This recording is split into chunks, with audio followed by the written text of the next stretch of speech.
album posthume de Johnny Hallyday qui sont les deux seules personnes à Pardonne-moi, Back in Ella ou encore J'en parlerai au diable.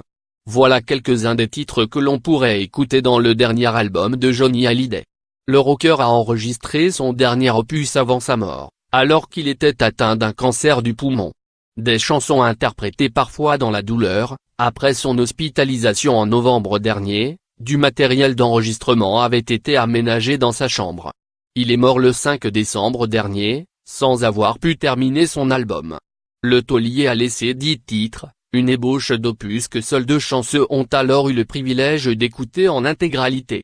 Selon Closé, en kiosque ce vendredi 30 mars, il ne s'agit ni de sa femme, ni de ses enfants, mais de son ami Billy, avec qui Johnny Hallyday a sillonné les États-Unis à moto, et sa compagne la productrice Anne Marcassu, à la tête de la société des MLS TV. Il a pris soin de leur préciser que les titres étaient des maquettes en attente de mixage.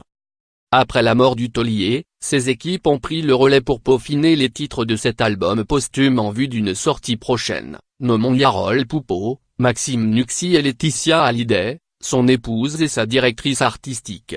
Même si pour l'heure, reste un gros point d'interrogation sur cet opus depuis le procès Hallyday.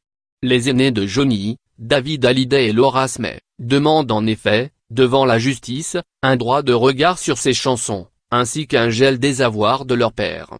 Une première audience a lieu ce vendredi à 14 h au tribunal de grande instance de Nanterre. La sortie de l'album pourrait ainsi bel et bien être retardée. Crédit photo, SIPA.